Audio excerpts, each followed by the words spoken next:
Hey, everybody, welcome back to Sergeant's Talk TV. I'm Big Mike, Normal size Jason.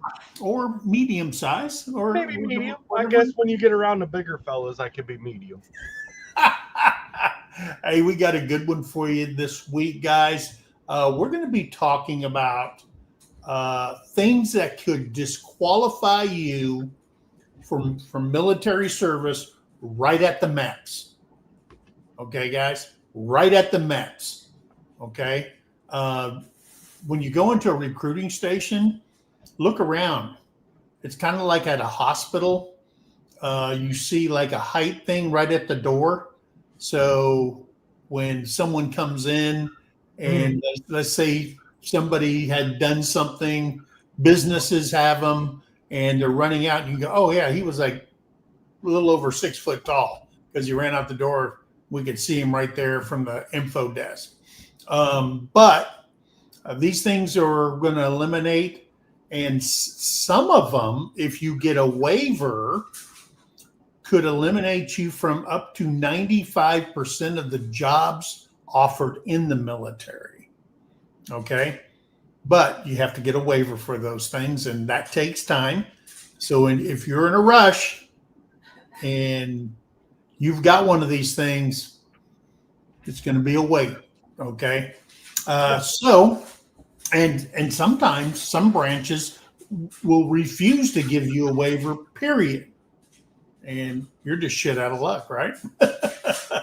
Well, and So, that's always the funny thing about it, right? Was there certain things that, certain medical conditions and all that kind of stuff you can do a waiver on, but then it's like it takes you twice as long to get in and go through the process. So if you're one of those that need a waiver, you better have a whole lot of patience, and you really want to be able to go in, because the amount of stuff that the loopholes uh, that they make you go through. I mean, you kind of had to do a waiver for your second your re-entry, didn't you? um, I had to go to a orthopedic um, doctor that the uh, the Mets made me go to clear me because I got shot in the leg, and they said I would never run again, and they put me out on 100%. And 9 months later, I went in there, and then they took me out and did a PT test and cleared all that. It healed perfect. So the doctors were wrong. I should have never been medically uh, uh, discharged from the army um, because it healed. I mean, when I got out, um, it was, I don't know, it was just it Well, but I just think in a lot of those cases too, at least how I'd seen it when I was in, was, you've got only so much time that you can be on light duty, yeah, and that's then true. it switches to limited duty, and you've only got so much time that you can be on limited duty. And Right. if you get an injury that puts you beyond those, their hands are almost tied to where you have to be processed for a separation Yeah. until you're healed. Right. Because I know, like, I had he was actually one of my first roommates when I got to my first duty station. He'd already been in for almost a whole contract by the time, he'd been over in Okinawa, and then came back, was doing his second enlistment. Yeah. And, but he had gotten out because he got flat feet. His arches went kaput. Collapse.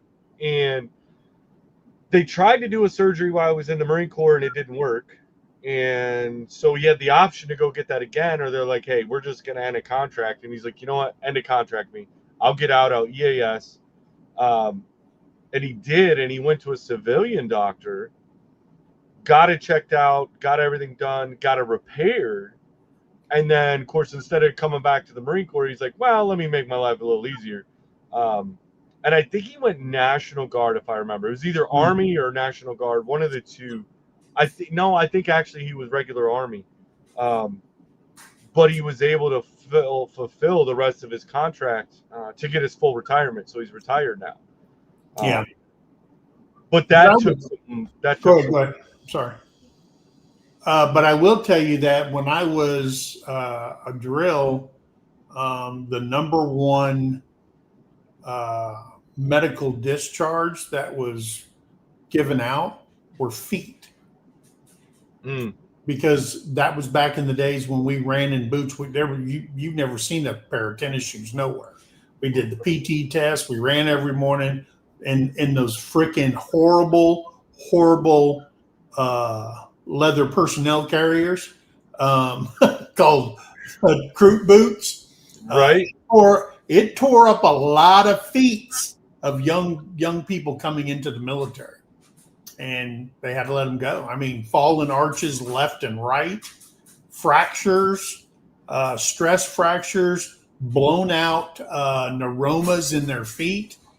Those boots were shit, man. But it's not like that no more because you run in tennis shoes and stuff like that. So I mean, you might do some running in boots, like when you're going out to the range, or I mean, you do enough marching and stuff like that anyway, you know. Yeah. Well, and I think what they had talked about with us, like at least on the Marine Corps side, and I remember going in, because I actually had a mass sergeant that took us out that I had worked for, and there was a shoe specialist store out in town, and he took all of us out there, and we all got, I mean, they were pricey, but we all got custom fit with orthotics and running shoes. Yeah. But they would last longer because what you bought off the shelf, you're like, hey, 2-3 months, they were done. But they said the biggest killer was the fact that we ran on asphalt. Yeah. You're out running the roads, you're doing all this stuff, you're running on asphalt this entire time. So that heavy impact of just running on the asphalt. And then if you're not changing different shoes every day, Yeah. you're like, you don't pay me enough to buy that many pair of shoes. Yeah. How am I going to buy that many good shoes? Yeah. Yeah. Whew. I'm telling you. So we're going to get into this. Before we do that, let's say hello to the people in the chat. There is Byron, Brenda, and Colin over there in, I believe it's Indiana. Indiana is where they're at. How you doing, brother Colin? Good to hopefully you're there and you're watching. There's Patricia Rayfield saying hello and thank everybody for their service. Yeah. We appreciate you for saying that, Patricia. And there's Mr. Leonard Mountain Homestead. How you doing? Sup? Sup, Chris? And there's my friendly neighbor, old Ricky Smith at Veterans Landing. How you doing, Ricky? There's Denise McDonald, our favorite MP. There's Debbie Drock. Always love it seeing you coming in here. Appreciate you very, very much. There's Ralph over at Webb's Web. Hello, Ralph. Oh, here's one for you. Nice. Good job, Chris. Good job. I mean, that's the best price you can ever get one for. So Three's good. Right. Yep. I ain't found that one yet. There's our friend Devil Dog. What's going on, Eddie? Hoorah! I can't say he's my favorite Marine because I'm talking with my favorite Marine right now. But he's a pretty cool dude, and I look forward to being able to hang out with him. Yeah.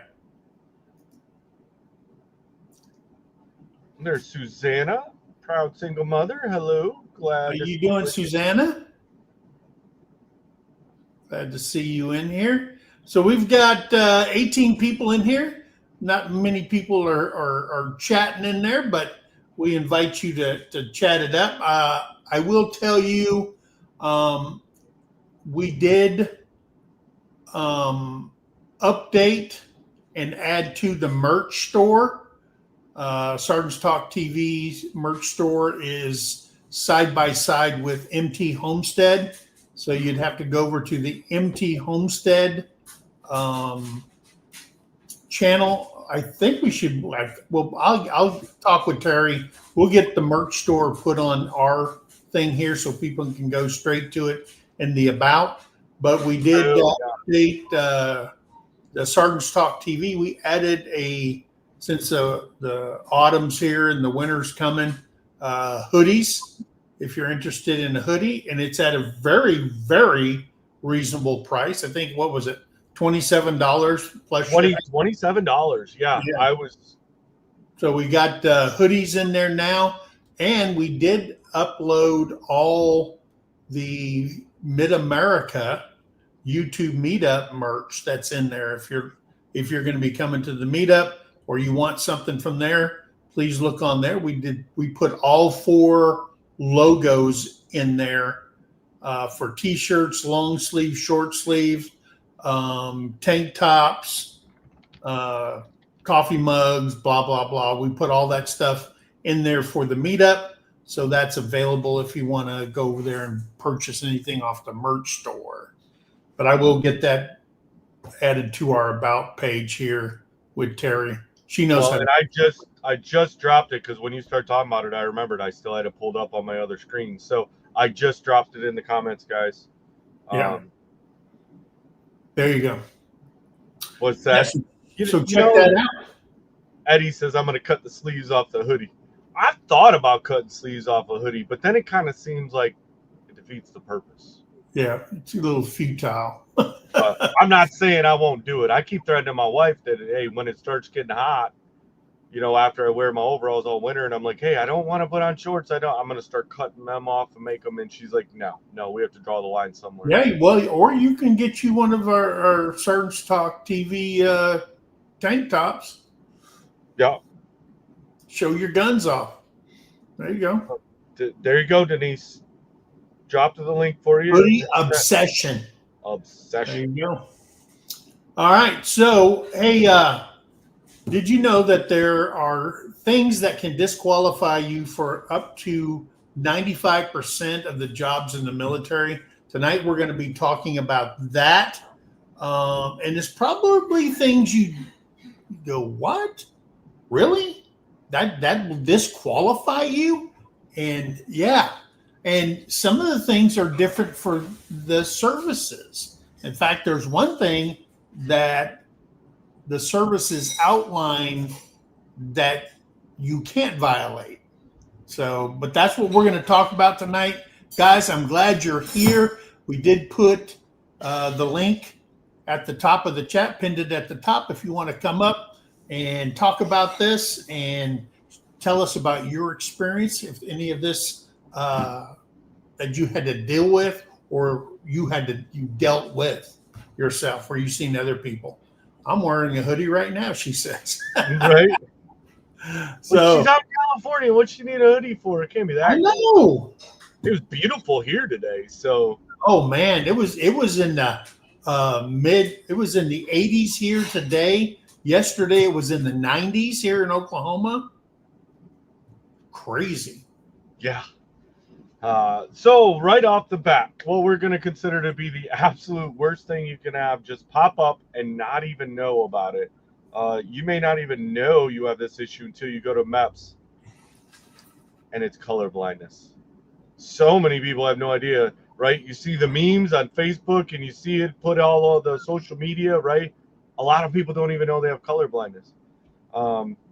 So there's no single issue that disqualifies you for more jobs in the military than being colorblind. So for the reference, here are the jobs that are open for color vision. Basically, you got logistics, administrative, finance, computer jobs, such as the maintenance software programming, not the guys doing the don't cut the red wire. Military intelligence, public relations, military band, religious services, and a cook. So you're limited by 90 to 95% of the jobs within the military because of color vision issues, which is that's a hard one right there. I mean, especially if you don't even know you're colorblind. Yeah, and then you get in there. Here's the stupid thing about the military. Okay, and I'm gonna call the child by its name because that's the only way you can get them to answer. All right. They use that flip chart. If you remember the flip chart, and they sit there and they say, "Okay, tell me what number you see," and you go, "Frick, I don't know what it is." So there you go. Target 1. You missed 2 of them. You got to get 8 out of 10. And you can't miss the blue or the green. You can't miss those. When I was getting ready to go into the military, my uncle Radford, he served in the Navy, and he was giving me all his wise advice. And he told me all you have to remember is one thing at MEPS, or two things. Blue is 12 and green is 32. And I said, what the frick? What? What? And I'm sitting there in line, and there's guys in front of me, and I'm looking at the chart as these guys are doing it. And I'm going, wait, what? And when it came up there, I couldn't see the number in the blue. I couldn't see the number in the green, but I sounded off with, when the blue one came up, I said 12. And he goes, oh, pretty good. I said, pretty good. And it went a couple of more, and then all of a sudden, here comes that all green one. And it's green. The shades are so close together. And I said, 32. He goes, good to go, brother. I didn't even have to do the rest of them. I got those two, and I was done. He signed my packet. Dude, I couldn't see crap. And I didn't say, I can say it now. I don't give a crap. But I never said nothing the rest of my career. And I never, ever had to take a color test again while I was in the military. You don't have to, right? I'm going like this. I'm looking at that thing. Yeah, you don't. Man, I couldn't see a number to save my butt. But then it clicked me. That blue was 12 and that green was 32. Boom. And it's never changed. Yeah. And it's never changed. But it will get you disqualified from so many jobs. Like he read off. There's some admin jobs and stuff like that doesn't require you to know a color. Okay. Not all military intelligence jobs, but there are a couple of them that you don't need to know the colors.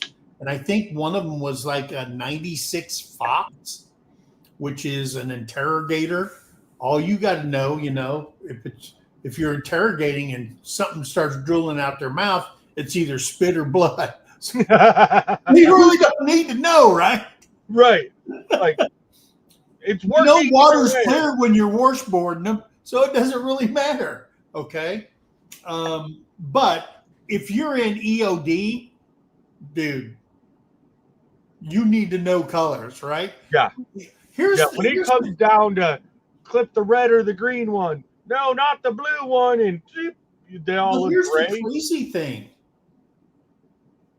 You can see every color in the rainbow, right? Green banner there, red up there, blue over here. You can see all these colors and you can see them. But because you didn't pass a test where they tried to hide a number within a color, that makes you colorblind. Now, I can understand if all you see is gray. You know what I mean? Right. Yeah. If you're gray, you're screwed. You can't see no color. But if you can see all the colors, you know what I mean? But they try to trick you in that flip chart. To me, that was BS. That's BS. Yeah. Well, and I think some of the things like that was Byron's talking here. The doctor told me I had high arches. It was like 10 below outside. The concrete floor was cold. I was tiptoeing, but it's not in my records. And it was stuff like that where, you're doing the duck walk or walk on your knees on concrete. Yeah. I don't care how old you are. Oh, that was, and I was a wrestler for quite a few years before I, finished in high school and stuff, going in, and I was super flexible, and that still hurt me to do it. But I'm like, nope, get through it. Like, if I can just make this one pass down here, we're good to go. There's Rebecca, Touched by Yarn, coming in. So not a lot of people know, but men are more colorblind than ladies will be. Yeah, I didn't know that. No. Yeah. We always know the color of our crayons, Eddie. Always. Yeah. But see, those are solid colors. Nobody's trying to hide them from you. You know. Well, I don't know. Have you seen these big, like, 64 boxes? I Man, think they how many made shades up of color colors names. can they come up with? It's like Home Depot threw up in a crayon box. I'm like, what did just happen to blue? Yeah, but you can't stick those in your cargo pockets of your drawers. They're issued. They're the first thing you get. You get off the yellow footprints, go get your crayons. Part of the process. Did you have to write your first letter to your family in crayon? We should have.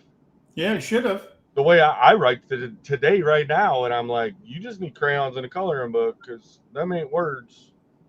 So the second thing is kind of in the similar realm of color blindness, and that's depth perception. Okay. Well, depth perception test. If you fail the depth perception,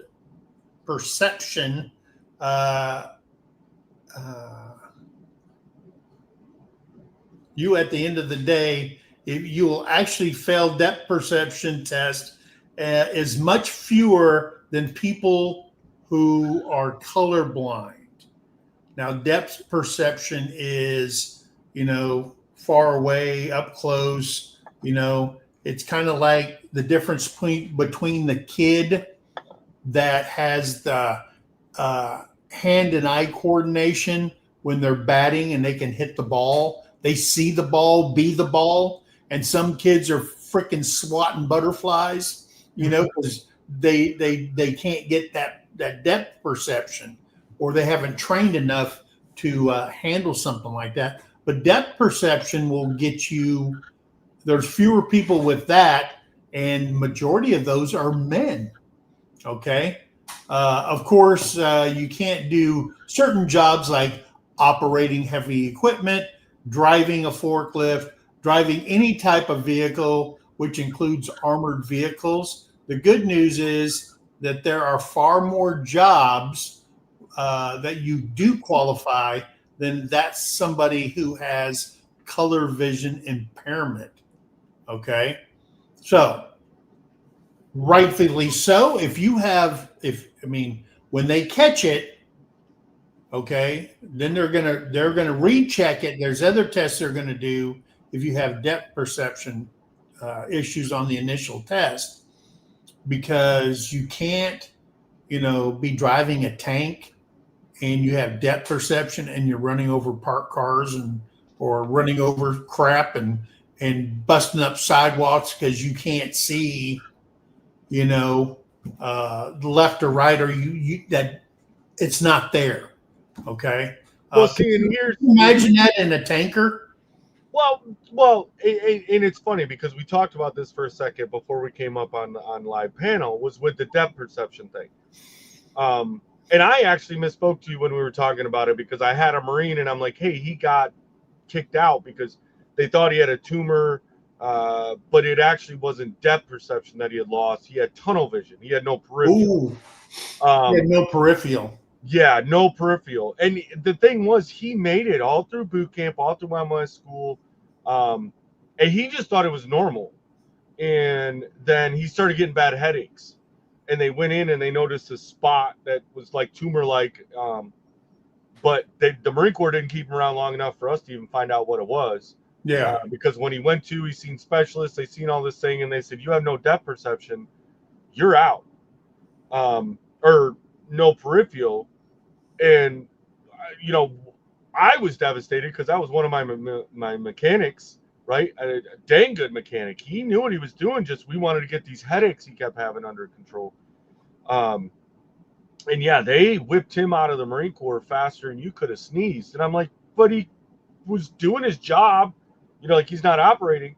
But then you talk about depth perception. And I remember going through Humvee school, right? Getting your Humvee license and learning to drive, and one of the requirements to go, because when we crossed LD from Kuwait and Iraq, guess what we were wearing? MVGs. Yeah. Guess what you don't have peripheral. when you're wearing MVGs? Depth perception. Yeah. So try walking around in them. Try and you have to, right? And then they did end up going to what they called the DVE screens, right? It was a screen, like 11-inch screen or whatever. Yeah. Right. That not in the Humvees, but like in the tanks. Yeah. Right? They had that down in the driver's hole. But when I first came in, you didn't have that. You took that periscope out, put the other periscope in, and guess what? You're looking in what they call the fishbowl. Yeah. Well, there's Randall showing up. Thank you, brother.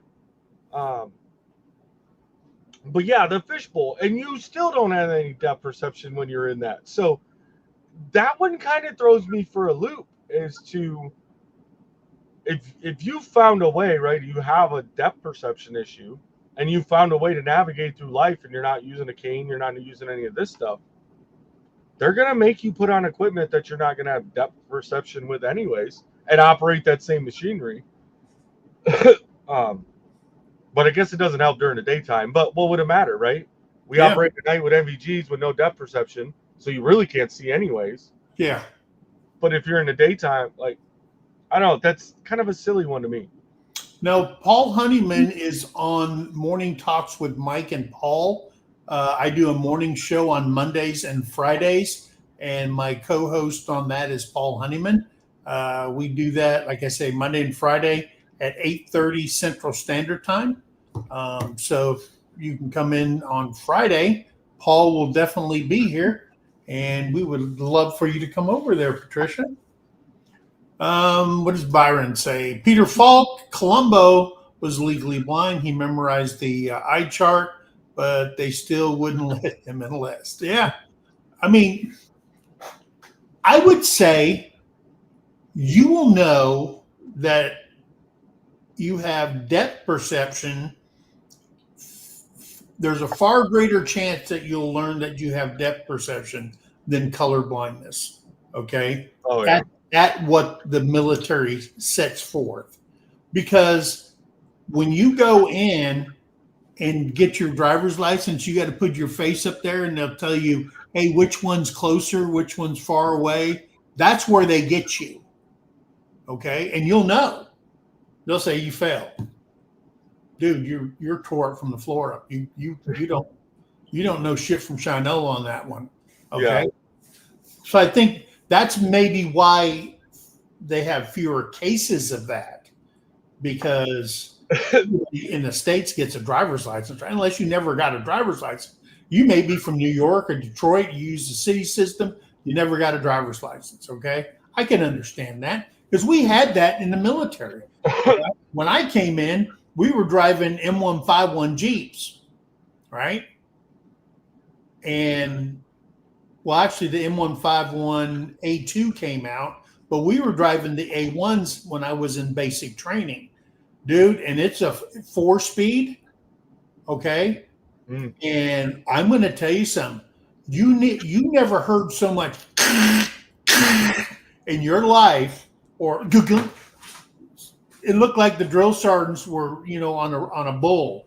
People trying to learn how to drive a stick. And people say, "Oh, that's stupid. Why do we have to?" Because that's what they got, guys. Right? Yeah. It wasn't until after the A2 came out and then the Humvee came out far back sometime in the 80s. The Humvee, the first series of Humvees came out. Well, and I think we still had. There wasn't a lot of them in the motor pool, but there was still some the old 5 tons that were manuals. Even when I first got in.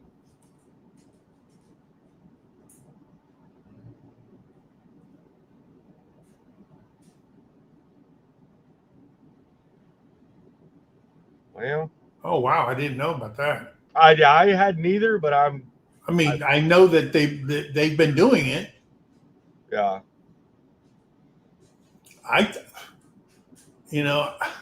The police chief is hired by the mayor. Okay, so I'm pretty sure he's doing exactly what he's told, unless he wants to lose his job. Sheriffs are voted in. Okay, so I can see the people going after the sheriff, but the chief of police, I mean, he's just doing what the mayor tells him to do, I guess. Yeah, I'm glad you're back, brother. Learn to drive on a manual transmission. It's still my favorite. Yeah. And I still think it needs to be. Of course, they're not as common anymore, right? You got a special order to get a car that's got a manual transmission or truck or whatever. But yeah, I've said for the longest time that should be the mandatory for driver's training. Yeah. I don't think they let people out, but you couldn't leave there. They would. There's a thing called DD Form 348, Department of Defense Form 348 that they would do, and you had to take that to your duty station. So when you got there, they could license you on whatever vehicles that you drove in basic training. Of course, you had to. When you got there, we didn't train on 5 tons, deuce and a half, or anything like that. We did that at our gaining station. So I learned how to drive a deuce and a half on a gravel road that went like this along the DMZ. And on one side was minefields. So yeah, I had a lot of road time before they let me drive that. My dad is drive a truck. He said, sure. Then they handed him a wheelbarrow. That sounds about right. Yeah. All right. So yeah, next up, another fun one that not a lot of people realize, and that's height. Did you know you can get disqualified on certain jobs based on your height? The minimum maximum heights for U.S. military service vary by branch and gender, but they are generally within the range of 4 foot 10 inches to 6 foot 8. For example, the Army and Air Force set minimum heights at 58 inches, which is 4 foot 10, with a maximum of 80 inches, which is 6 foot 8, for both male and female. The Marine Corps has stricter height requirements with a minimum of 4 foot 10 for male and female, with a maximum of 72 for females. I was like, max 70, okay, but then 78 for men. Be 6'6" as a man or 6 foot tall as a female. Which I'm not sure. That's kind of got me curious why. Maybe just, I guess I don't understand why the women can't be as tall as the men. I don't know. Well, they can't. But I do know height requirement restrictions, especially being in tanks, was, I want to say like 6'4", and you better be ready to crouch everywhere. But I want to say it was about 6'4" was the max that you could be to be a tanker. Yeah. And me getting in there at 6 foot tall was bumping my head on everything. And I knew guys that were at that 6'2", 6'3". I don't know how they did it. They did it. They were great crewmen. But I'm like, I'm not comfortable, and I'm 6 foot tall. Like, and you're even taller than me. Like, there's no. That needs to be the little guy job. Like, let the little fellas get in there. Yeah, when I was doing chemical recon, the TC's chair, when I'm standing up, that chair has to be all the way to the ground, and my waist, my belly button is right on the ring, right on the hat. Oh, really? Yeah. Because if you're taller than that in armored vehicles and stuff like that, and I'm 6'4", your waist should not exceed the ring within there. Then you're top heavy. Like if pull back on the laterals and you just stop and you're going to kiss that 50 cal. Yeah. Or, whatever. I think like the Abrams are a little bit different now, because of now they've got that coax gun that you can shoot without opening up the hatch. You got that flat screen that's in there, and you can move it and you can see everything out there, and you can fire. You can do all that stuff, and it puts a target on where you're going to shoot. It's all calibrated. So you don't even have to come out the hatch anymore. Right. You And know? I actually watched all those upgrades happen because when I first came in, it was the manual. Well, the tank commander had a remote, little remote handle for manual elevation, and then a button for firing. But like the loader's 240, that was a manual. Have to get out, do all that. But even then, even for the commander, they would have to get out and manually, like, so you had exposure outside the cupola. Right.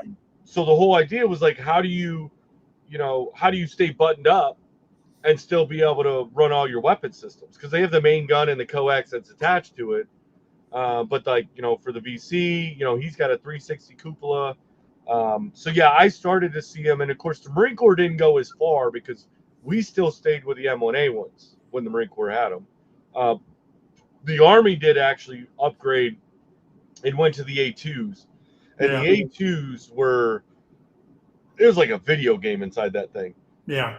I remember being at Benning at the schoolhouse, and we went on the other side of the building to the Army side and was checking out a lot of their A2 optics and stuff like that. And it was like, you could almost run that thing with two people instead of Yeah. a 4-man crew. It was like, hey, if you got a driver and someone, like, you could almost eliminate, especially when they start doing some of the auto reloaders. It was like, now it's a 3-man. So let's, we can almost eliminate the third guy if you really wanted to, because Yeah. everything that the gunner can do, the VC can do. So if he can do it all from a station, why do they need the extra people? But yeah, it was wild, crazy, insane to see him go from all the manual and then go to a lot of the automated. Two guys in my division were named Tree. He was about 5 foot tall, and a guy named Stump. He was 6'5". Yeah, we used to give people some crazy names. Isn't that like, that's always how it was? I actually just got a message just earlier this week from a Marine that I haven't heard from, and I'm going to easily say 20 years. Yeah. I've not heard from him. He did a contract, got out, and he reached out. We talked for a while. It was awesome. But yeah, he was a big dude, and we all called it, that was tiny, right? If you were big, you got a small name. If you were little, you got a big name. Yeah.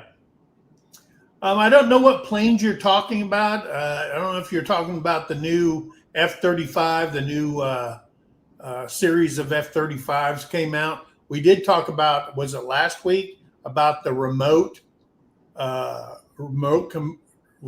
control Blackhawks. Oh, yeah.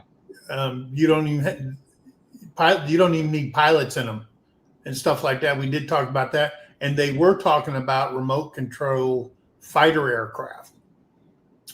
So yeah, I heard about them. I haven't seen them, so I don't really have an opinion on that. We had a cook named Spooner. I got that. Oh, Ricky throwing it out there. Submarine duty needs to be shorter in the Navy. Oh, I didn't know. I don't know what their height requirement is. Yeah. But I do know that when I was on the USS Kitty Hawk off of Somalia, when we were sitting out there burning up in the Persian Gulf, I don't know how many times, I'm 6'4", I banged my head on that bulkhead going through them doors, or scraped the top. Oh yeah. You know what I mean? I did. I left my cover on when I was inside. I hit it so many times. I had a scab. I looked like a damn skunk, but I had a red stripe right here where I hit that thing on the bulkhead. I think that was the hardest transition. I did a couple short stints, a couple weeks at a time on ships in my time, and nothing lengthy, nothing like the Navy guys living on it all the time.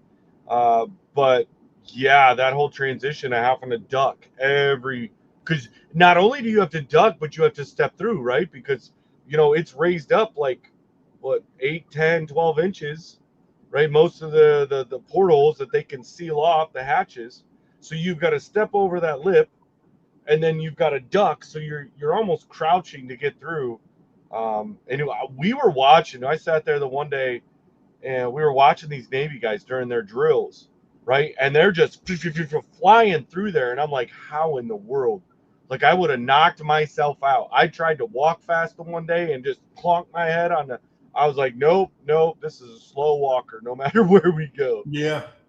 Um, Yeah, one of the things when they give you a waiver and stuff like that, they will probably give you a low density MOS, military occupational skill job that they need to fill. And they'll come back and say, hey, the only thing, dude, we can try to get you that waiver. And I know you wanted to be a rocket scientist, but you know, all we can offer you because of that is 11 Bravo, 11 Banger, or 11 Charlie or 11 Hotel if you want to go into mortars and blah, blah, blah, so on and so forth. Or combat engineer so you can pound pickets all the day because everything's green anyway, right? Right. You don't really need to know any other color. But that's one thing that recruiters do to fill those low densities that they need to fill. It made me wear our insignia on. Oh, yeah. That was back in the day when you had your unit crest in the Army right here. And when you hit that bulkhead and those two little brass, Ooh. boom, right into your skull. Yeah, that sucked. All right. So another larger disqualify is a security clearance. Okay. Is a security clearance. And when I say security clearance concerns basically anything that would keep you from getting a clearance in the service. So now when you go into basic training, I know that they give you an email account, and that email account follows you the rest of your career. Okay? Follows you, and you get it in basic training. But in order to be on the Nipper net, you have to have a security clearance. And if you can't get a security clearance, because everybody has to be on the Nipper net. Okay? I don't care the loneliest private ammo hauler. I don't care what you are. You have to be on there. Okay? You have to have a security clearance. Let's say you're on a Patriot battery. You're EOD. You're an MP. You got to have a secret clearance. On and on and on. If you can't pass those things, then it ain't going to happen because they're going to have you fill out when you're in basic a thing called an SF 86, and it's about yay thick, and you have to put down your entire life on there, where you lived at. I think it was the last 8 years where you lived. It's like all the information. I think it was 7 years. Was it 7? Yeah. You have to know all the information on your brothers and sisters, all the information on your parents. Hey, which by the way can be extremely fun when you have a bunch of adult step siblings. Yeah. That you barely knew when you joined, but because now they're married and you have all these step siblings that are adults that you didn't grow up with, you don't know nothing about. Yep. You know, well, you have to fill out this hard copy. Okay. You have to fill out the hard copy. And then after you fill out the hard copy, it has to be, after they look at it and say, okay, you got everything.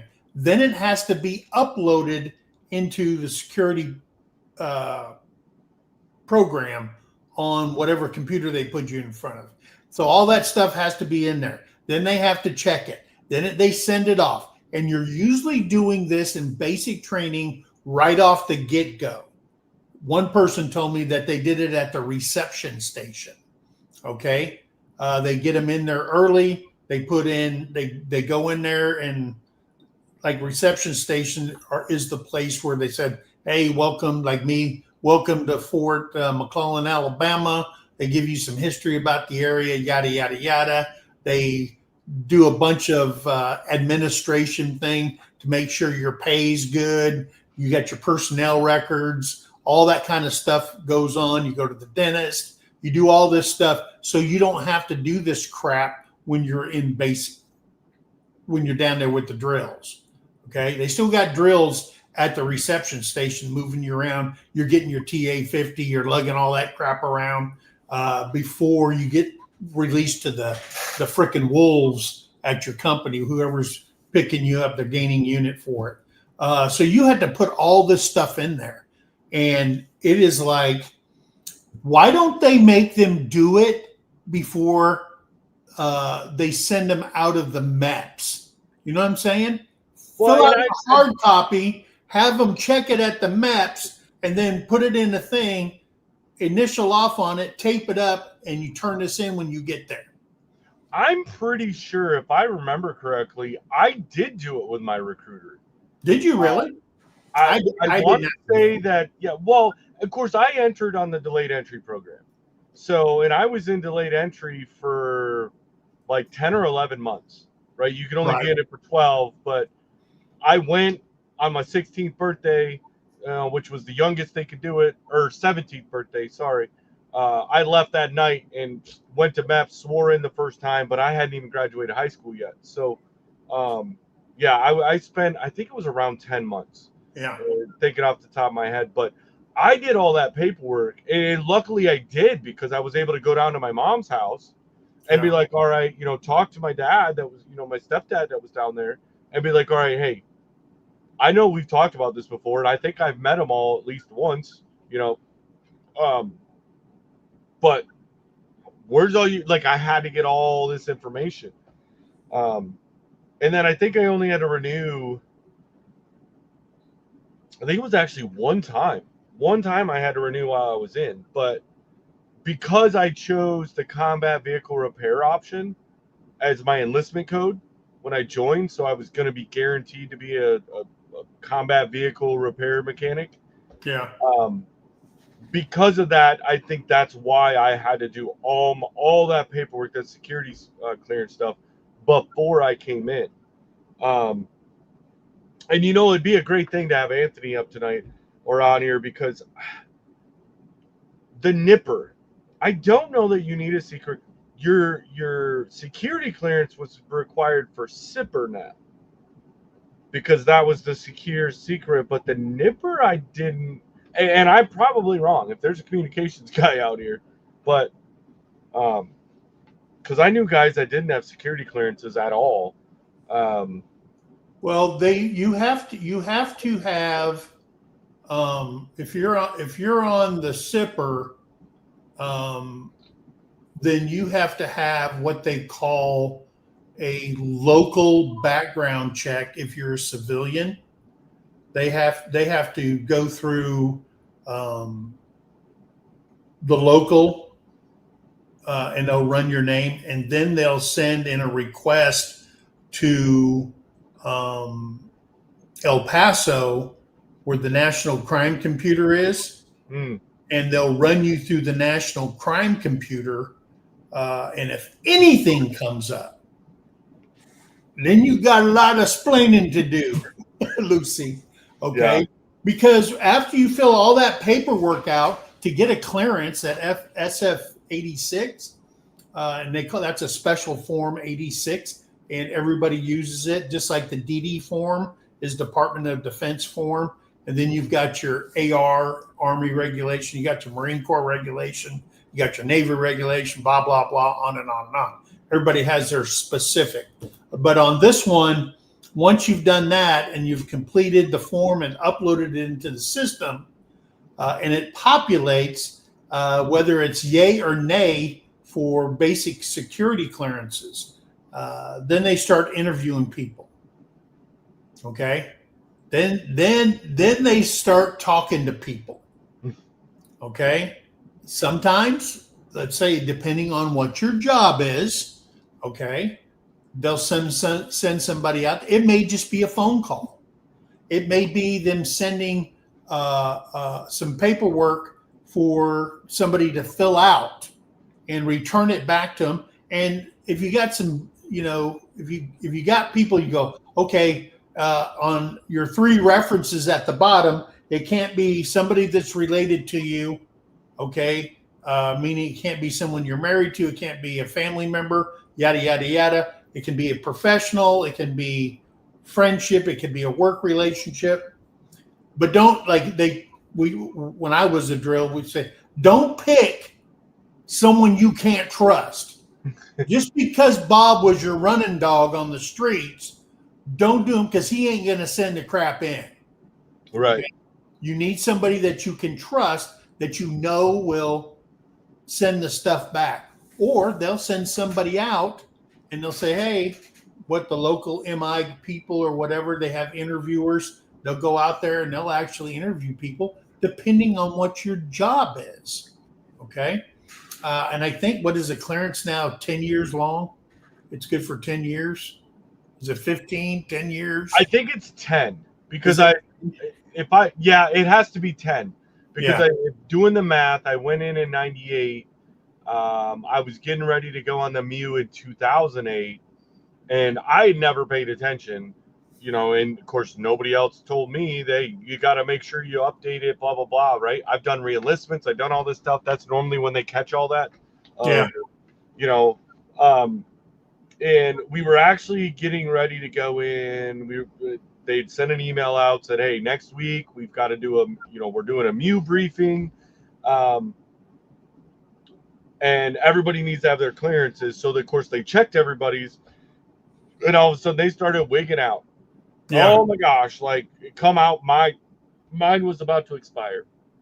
And we weren't allowed to go in this brief, but I had to be in this brief. So now I got to jump through hoops and do the whole package again. Like you've never done it before. Yeah. Right? Like you're not already in the system. Like I've been in for 10 years. You know more about my life than I do. And you fill this form out just like you've never done it before. And you're doing it all again. Remembering addresses for the last, I think, 7 years or something. Yeah. It was crazy. And, yeah. And a lot of people never saved the paperwork. Once you upload it in the system, I still have mine with me. So when I had to update it, I used the old one because it's the same relatives, it's the same addresses, unless there were new addresses in between there. Of course there was. And then I could get rid of that one, and then I kept the updated one. And mine's still active. I mean, I don't have a reason. They read you off if you don't need it. And I didn't need it as a civilian.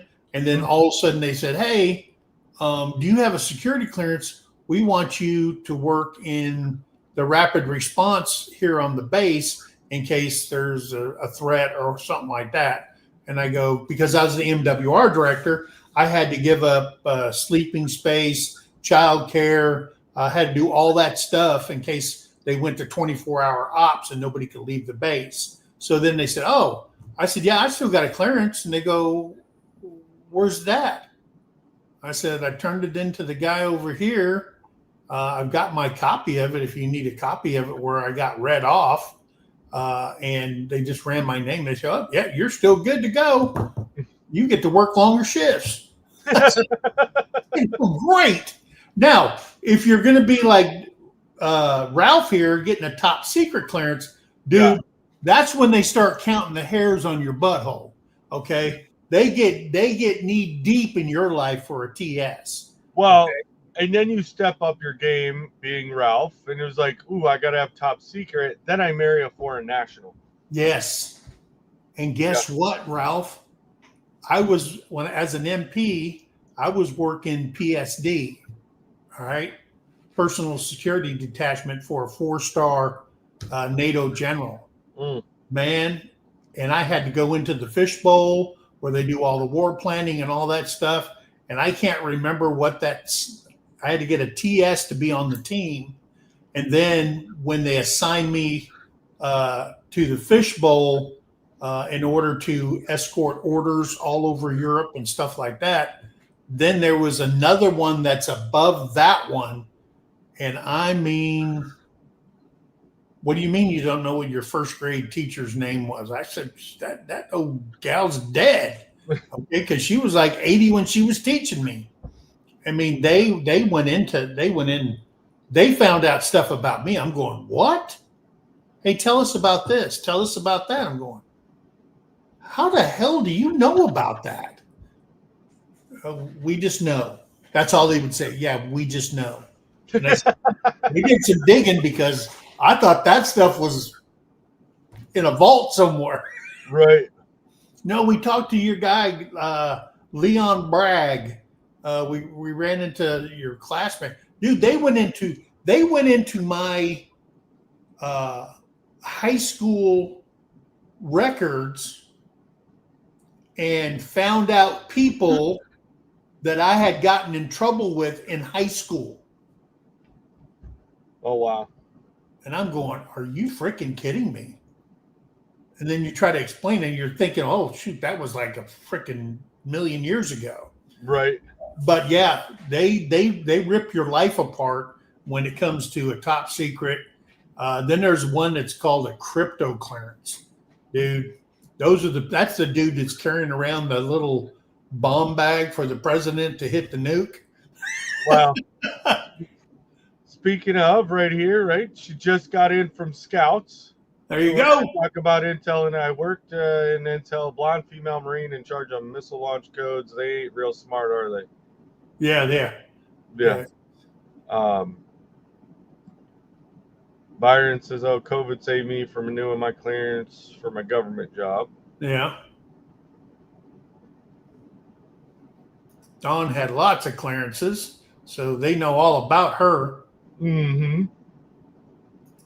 And then Ralph says, I got a lot of questions from people the first time I came home on leave. Yeah, they do. Dude, some dude in a suit came over here, was asking me questions. I said, dude, they didn't. That's the one person I didn't want them to talk to was Leon. Yeah.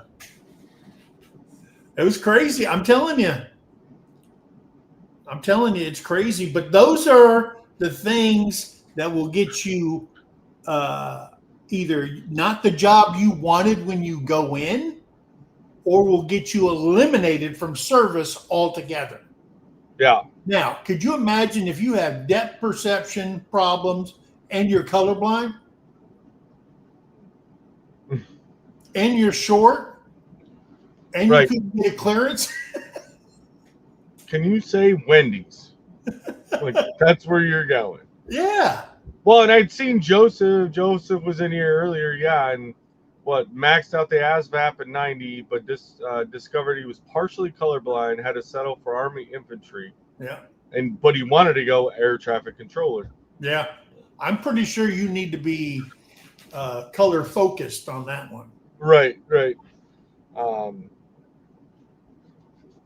Yeah, Ralph, they definitely get the full story. And and that was the crazy thing to me was, like, I remember being in certain briefs, you know, and they're like, hey, do you have your clearance? And of course that Mew brief, right? They threw all this big old hissy fit that my clearance was about to expire.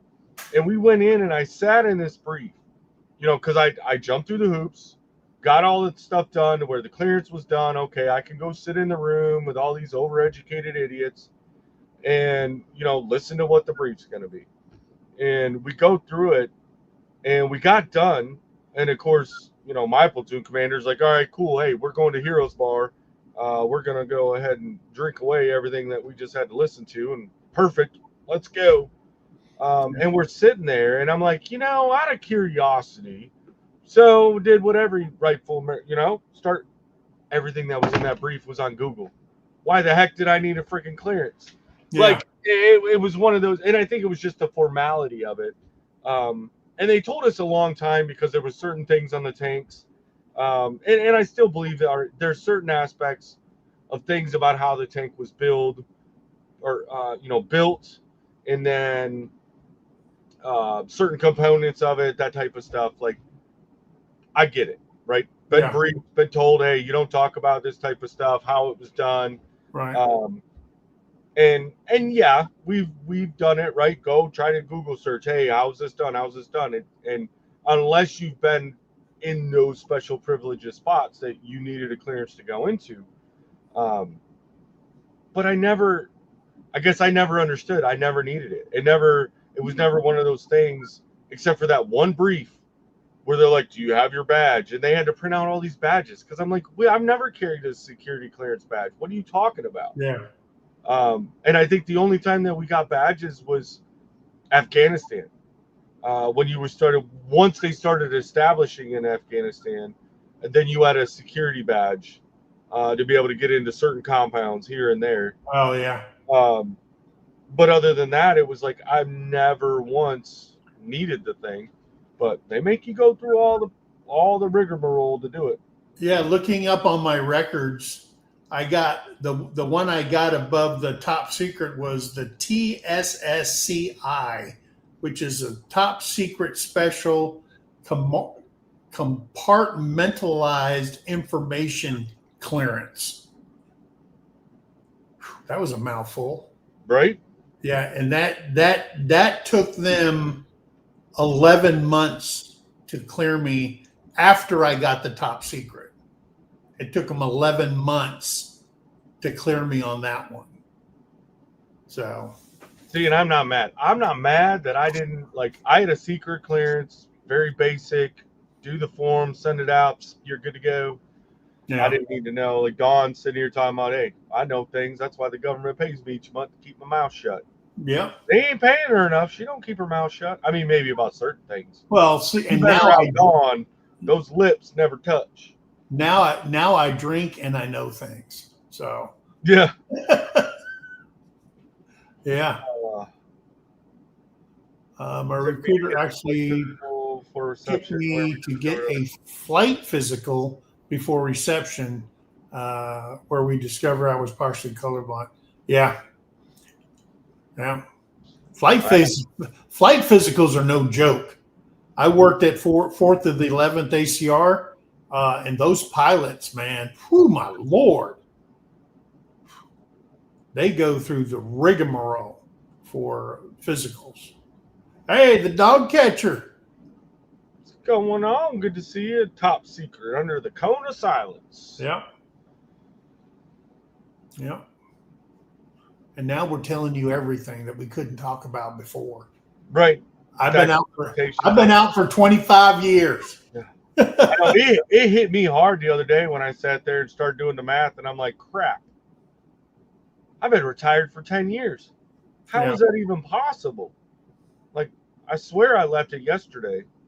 Yeah, I was in Germany when there was 367,000 U.S. soldiers, airmen, and all that stuff in Germany. It was crazy. And now I want to say they probably got maybe 60,000 over there, 67,000. But now I got friends that took jobs with Army MWR, and they're sitting in Poland, Romania. They're in Hungary now. They're down on the Black Sea, the base they got down on the Black Sea, and they're secretly putting people in places, guys. It ain't over till it's over. Yeah. Hey, and I'm going to tell you right now, if the country wants the U.S. military in their country, and as it is right now, they do, because there's a threat. When there's no threat, they go, oh, no, you guys go away. We don't want you here. But now that they want you in their country, I think we shouldn't be paying the rent on the ground. I don't think we should be paying our electricity bill, our water bill, our gas bill. That should all be taken care of by the country. I understand we need to pay our soldiers, airmen, Marines, all them, and sailors. But if you want us in your country, I think they should be paying for all that stuff. Okay. Because you got to remember some Germany at one point, they had 500,000 people in their military. Right. Yeah. Now they only have like 180,000. They've downsized so much. Well, and I heard this stat because the other day. Europeans get comfortable too quick. Well, yeah, and so I heard this stat the other day, and I was kind of like, wait a minute. I had to replay it and listen to what this guy had said, and yeah, they were talking about the U.S. military has bases all over the world, right? Hundreds of them, if not thousands of them, overseas, all over the place. Yeah. But he's like, how many bases did China have? One. It's like, who's really controlling things all over the place? Like, we have bases everywhere. President Xi. Yeah, but then he's like, and he threw that out there. He's like, China's got one. One in China. They don't have anything else anywhere else. They have ports and all that kind of stuff, but yeah, they park where they want to park. It was that thing where, I mean, they went down a whole rabbit hole that, I started listening to this podcast and maybe I shouldn't have, because it starts making your brain wander down some rabbit holes that you're like, but it pieces some stuff together that you're like, okay, that makes sense now. But yeah. You do. We do have we have airmen, Marines, Army, and Navy in Okinawa. There's an Air Force base on the northern part of Okinawa, and then in between there is a Marine base, and then down south is an Army base, and then they have a Navy port there. Still controlled. Okinawa is owned by Japan, but they still have that there. And then I was told by a person in the Philippines that lives,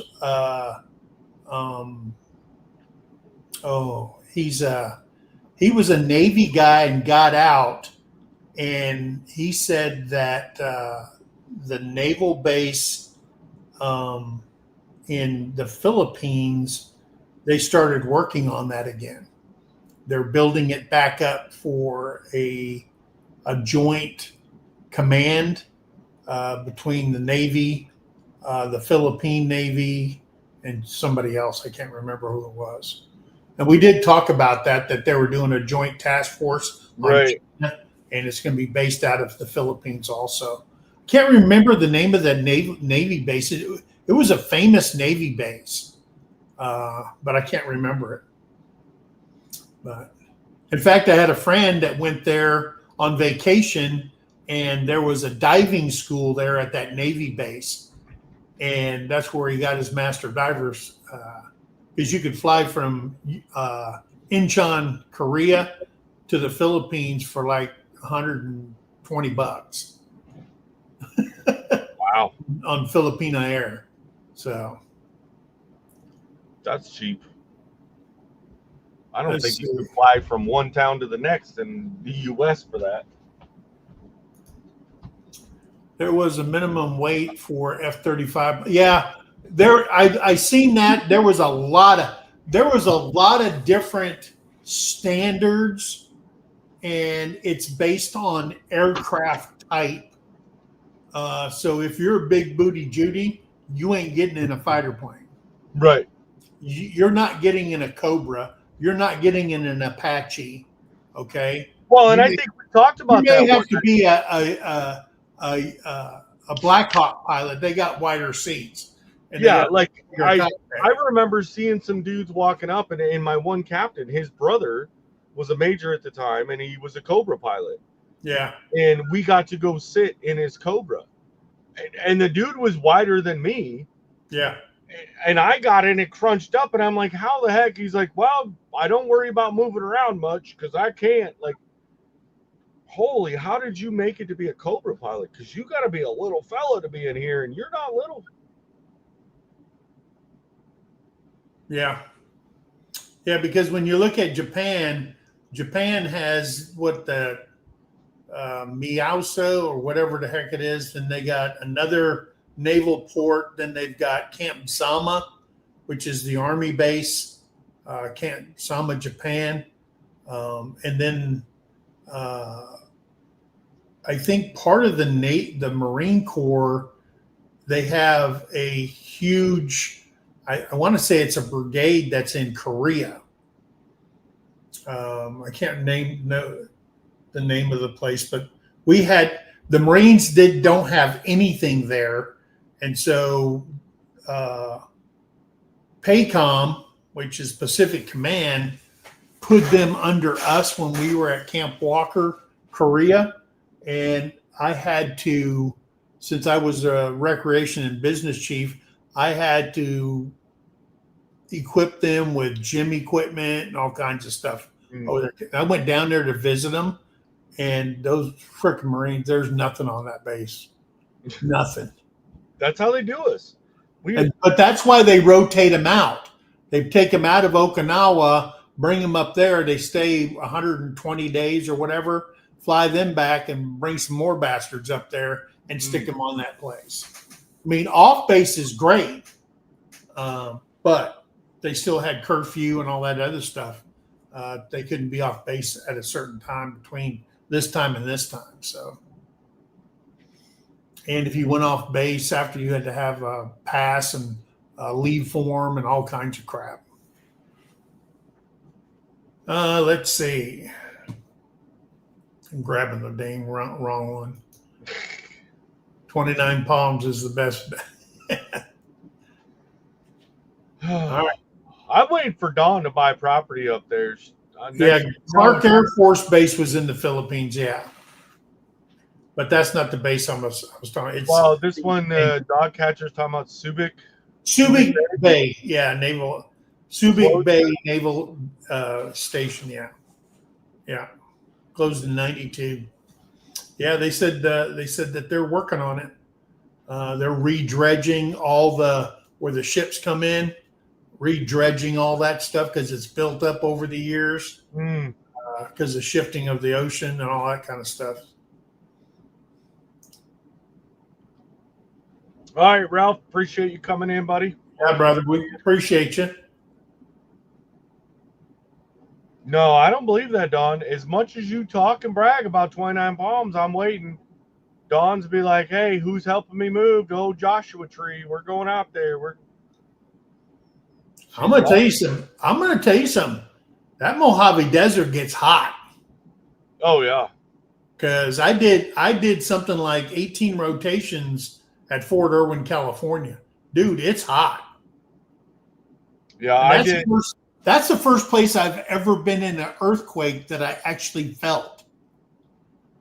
Oh, really? I was at Fort Irwin and I'm going, whoa, whoa. Yeah.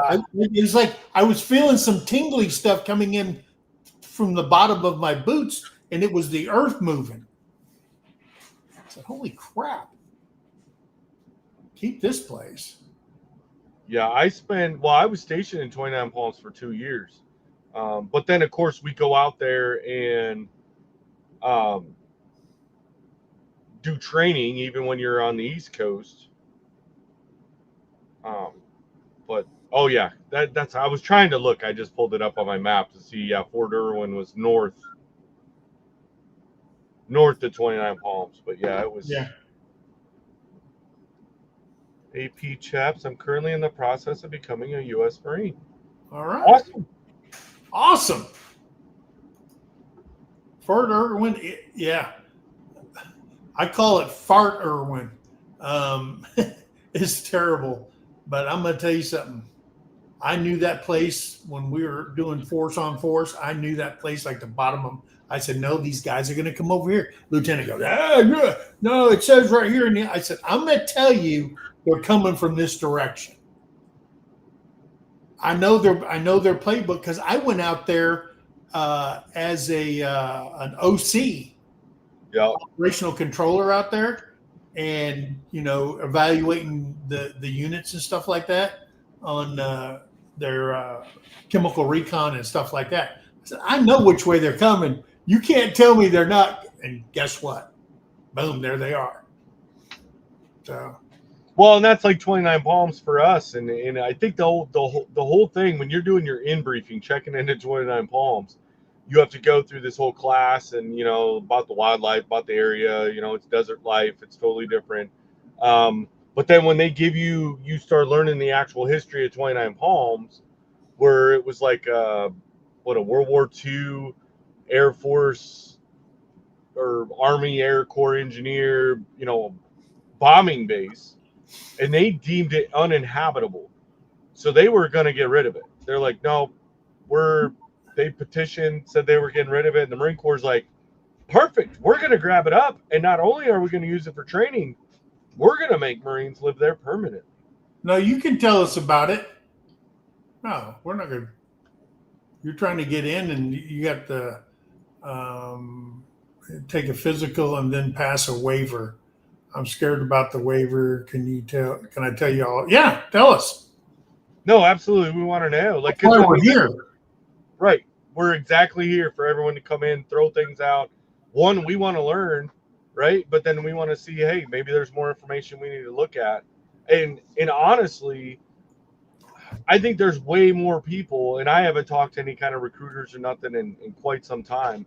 But there's so many people out there that and that was something they were talking about back when they did the whole, voluntary shot, right? Right. Voluntary, but involuntary type deal, and they were discharging everybody. Was the amount of there's not the pool to select from in today's society to go into the military, and we've done a couple shows now, right, on things that are disqualifiers. But everybody is so quick to get their kid go put on meds for this and meds for that. And, oh, they've got asthma and they've got this and they've got so now that things are kind of people are trying to get back to normal or finding that new normal situation where these kids have grown their whole life. They didn't have a choice that their parents put them on these medications and diagnosed them with medical conditions. Now they're having to go through waivers to get it discharged because it's well, my mom said I've had asthma my whole life. No, you just didn't put down the PS3 controller. Yeah. Stopped eating cheese. Get off the couch and go ride a little bit. Yeah. It was. Yeah, I dealt with that quite a bit when I got married the second time. I had a young stepson. It was well, he can't play sports. He can't do this. He's got, asthma. And I said, I've watched that kid run and ride his bike and do everything else. So I made an appointment myself. Took him in. Hey, we're going to test him for asthma. Guess what? Didn't have no asthma. He's got the inhaler. And I was like, he ain't out of breath. It's just because before I come around and before you guys started letting him do anything, he sat on a couch and did nothing all day long. It ain't asthma. It's called lazy. Get out and do some exercise. Yeah, you're going to be out of breath till you're not, and you just keep running. Yeah. Orange County. When I think the second time I went to Fort Irwin, we flew from, we had to load up at Fort Polk, all our Jeeps. We had to load all of them up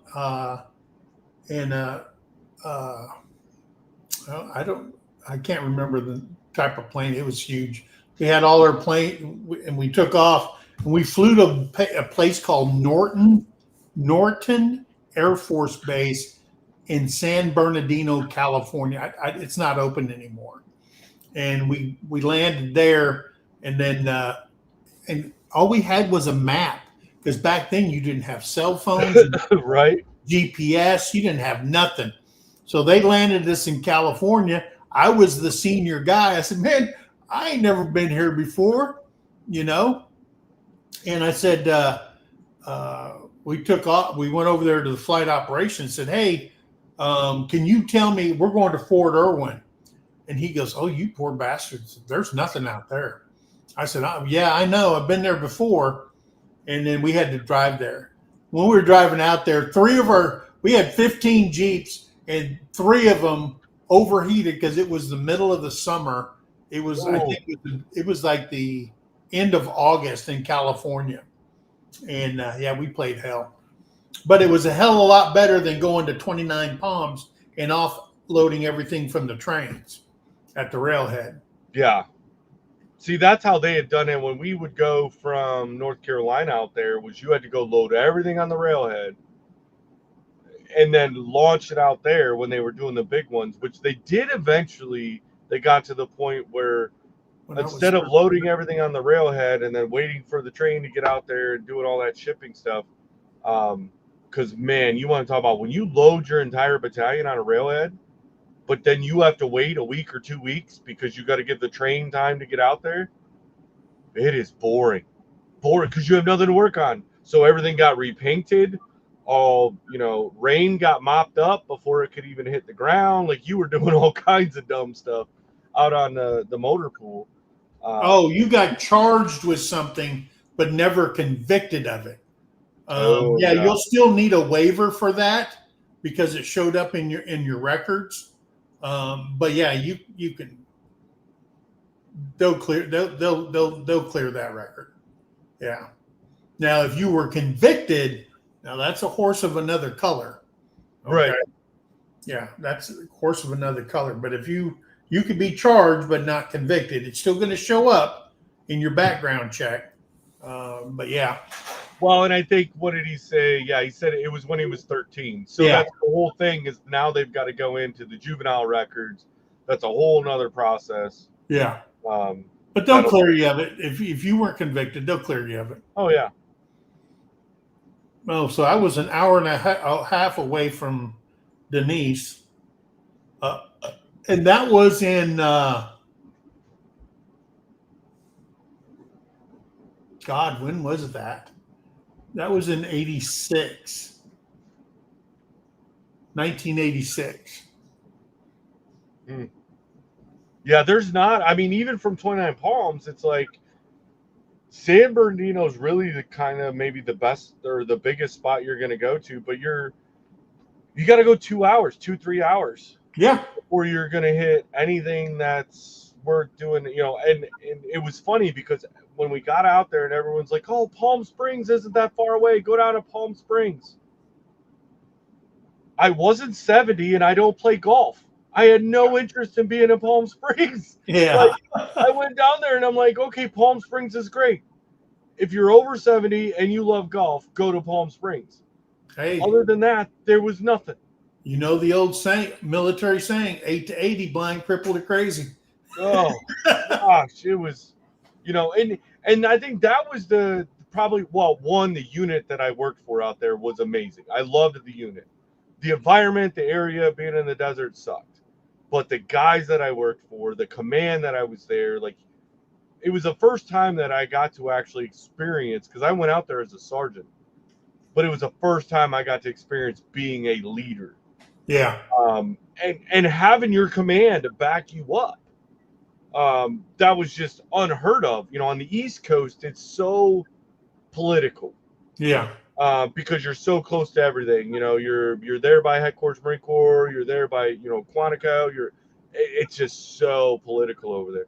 And you yeah, got to the West Coast, and they're like, no, Marines are out here to be Marines, and we're gonna let you do what you're supposed to do.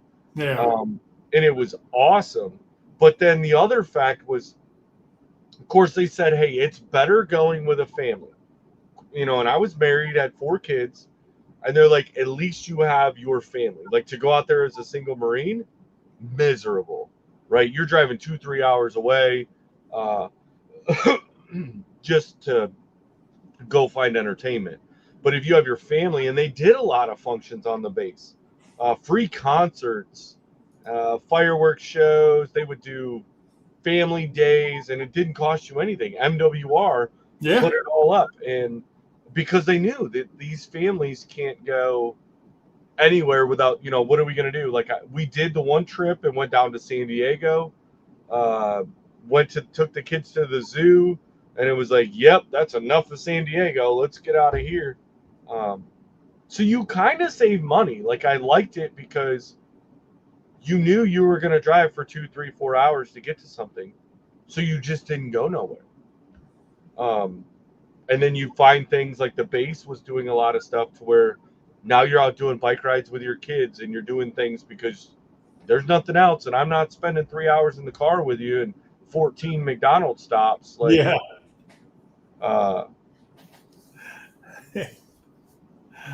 Oh man, guys, it is now 9:25. So guys, that's what we got for you this week. Remember, every week we come on Tuesdays. Tell a friend. If you know a vet, if you know a family member, if you know some grandparents that got kids in the military, grandkids in the military, whatever the case is, that's what we're here for, to give you as much information, answer your questions, or find out the answer for you. Yeah. That's what we'll do. And in fact, we believe in that so much.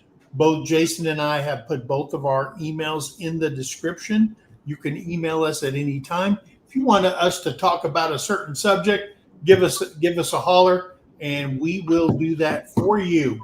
Remember, our merch store is over on Empty Homestead. Jason had put it in here earlier in the chat. We will make sure that it gets put in the description. So you go down and click if you want to get any of our merch here, coffee cups, sweater, hoodies, whatever it is. You can go in there and get that. And we appreciate you guys for coming in. Any closing words there, brother? Nope. Just, well, yes, I do. Right. Not say nope. I do. I enjoy that every single one of you come in, throwing that support, and once again, sharing it out. Right. A little trick that we kind of learned was, you want to share us out, throw it out on your Facebook page, throw it out on, YouTube profile, whatever you have, right? All the social medias.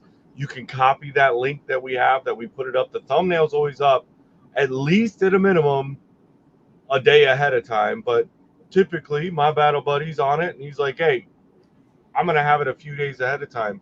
But when you go to share that, do it about an hour or two before we go live. Throw it out there, invite other people that you want to see come in, because it's going to be new on their feed when they're sitting there just throwing through their little personal idiot box. And get them in here, because we want to hear more veteran stories. We want to get as much information out as we can. But other than that, we want our own personal therapy, and we want to be able to talk with all these other vets, because we understand one another. And we know we've been there, we've done that, we've experienced a whole lot of things, and sometimes just getting it off the chest. If you don't want to come up on the panel, we normally put the link up there. That's fine. Throw some comments in. Yep. We'll do that. And even if you want to reach out and you want to talk to us on panel, but not public panel, you can click that link, put it down there, messages ahead of time, and we can talk to you even offline. Yep. So we're here for you guys whenever. You guys are here for us every time we come out. So the least we can do is be there for you when you need it. So Yep. Appreciate every single one of you. I look forward to seeing you next week. Yep, guys. So, hey, be kind to one another. Help somebody in need, and always thank a vet. Guys, we love you. God bless you. We'll see you on the next one. Bye, guys. Bye now.